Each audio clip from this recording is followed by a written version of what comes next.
Freen and Becky are talking right in front of us. But are you actually listening? Because beyond the screaming fans, the flashing cameras, and the global livestream chaos, something quieter is happening. Something intentional. During every major live fan meeting, especially throughout their massive 2026 World Tour appearances, a silent language unfolds between Freen Sarocha and Becky Armstrong. It's subtle, it's sophisticated, and it's happening in plain sight. Most people see chemistry. Loyal fans see connection. But if you slow the footage down, if you really observe the micro-gestures, the eye contact patterns, the synchronized movements, you begin to notice something deeper. A private communication system designed to protect their emotional space under extreme public pressure. This isn't random. And it definitely isn't accidental. In the early stages of their rise, their interactions were expressive and open. Playful teasing, dramatic reactions, visible affection, moments that fueled online edits and viral clips. But as their global popularity intensified and live broadcasts reached millions, their body language evolved. The gestures became smaller, more coded, more controlled. Instead of obvious reactions, we now see microcheckins. A 3-second eye lock before answering a sensitive question. A subtle brow raise. A quick downward glance. A synchronized inhale. These are not performance beats. These are emotional checkpoints. Watch closely during high-pressure Q&A sessions. When an invasive or overly personal question lands, there's almost always a pause. They look at each other. Not dramatically, not for too long, just about 3 seconds. That timing matters. Longer would look theatrical. Shorter would seem accidental. 3 seconds is deliberate. It's enough time to silently ask, "Are you okay with this? Or do we redirect?"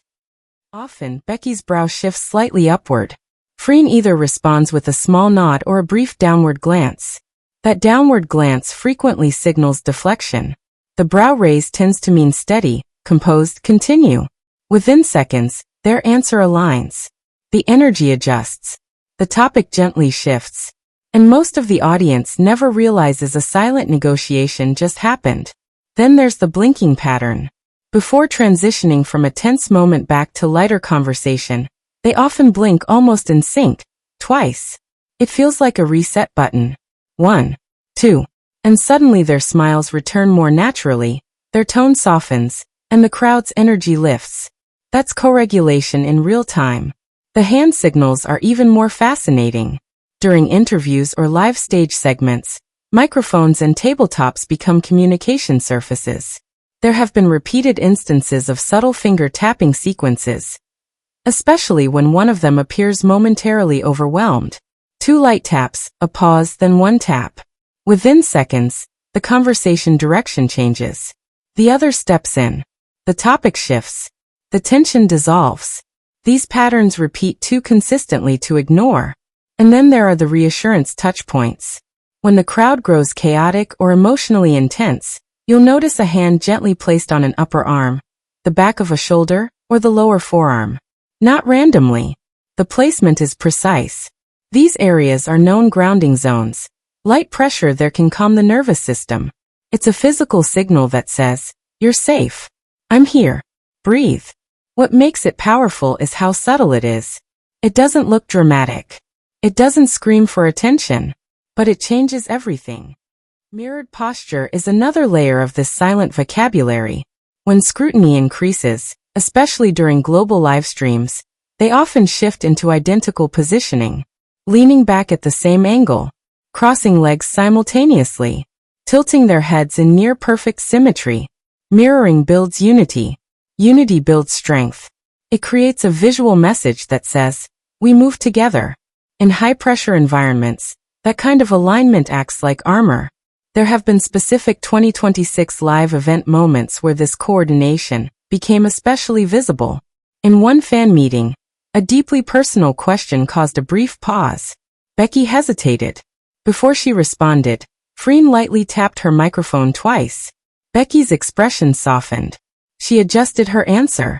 The topic subtly pivoted. The tension dissolved. That wasn't coincidence. That was communication. In another moment, when the noise level escalated and one appeared overstimulated, the other unconsciously matched breathing pace. Their shoulders rose and fell almost identically. Within seconds, composure returned.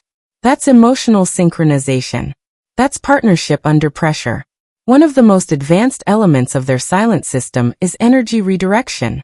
When the atmosphere becomes too loud, too invasive, or too intense, there's often a slight shoulder nudge or a synchronized posture shift. One steps forward just a fraction, drawing focus. The other relaxes slightly. The room recalibrates. No announcement. No awkward interruption. Just a seamless shift in dynamic. This isn't exaggerated fan service. It's functional communication. Fan service is designed to be seen. This is designed to protect. As global fame expands, so does scrutiny. Every gesture is analyzed. Every word clipped. Every silence speculated upon. In that kind of environment, you need more than chemistry. You need a system. A boundary that doesn't look like a boundary. A conversation that doesn't sound like one. And that's exactly what this appears to be. A tactical language of reassurance hidden in plain sight. Psychologists often talk about micropattern recognition between long-term collaborators. Over time, people who share intense experiences begin predicting each other's emotional shifts before they happen. That's what we seem to be witnessing here. Anticipation. Interception. Protection. Before discomfort becomes visible, it's already addressed. Before tension escalates, it's already diffused. Silently. That's why their bond feels different. It's not loud. It's not forced. It's coordinated. It's attuned. It's two people navigating global celebrity while keeping part of their connection entirely their own. These communication codes allow them to thrive as international stars while preserving a private emotional core. It's a privacy filter disguised as body language. A boundary system masked as chemistry. A partnership encrypted in micro-movements. And maybe that's why fans feel such intensity watching them. Because even surrounded by thousands, there's still a quiet conversation happening, one most people miss. So the next time you watch a live fan meeting, don't just listen to what they say. Watch the 3-second gaze. Notice the synchronized blink. Look for the fingertip tap. Pay attention to the grounding touch on the arm. Observe the mirrored lean when pressure rises. You might catch a silent message passing between them. A reassurance. A warning. A reset. Because sometimes the most important moments aren't spoken out loud. They're hidden in plain sight. Is this conversation helpful so far? And maybe the real secret isn't just the codes themselves, it's the trust behind them. Because silent communication only works when two people understand each other without explanation, without rehearsal, without fear. In a world that constantly demands access to every detail, Freen and Becky have quietly built something powerful. A shared language that keeps them steady, connected, and protected no matter how bright the spotlight gets. And that silent understanding might be the strongest bond of all. If you enjoyed the video, don't forget to like, share and subscribe AR Gossip for more juicy celebrity news and gossip updates.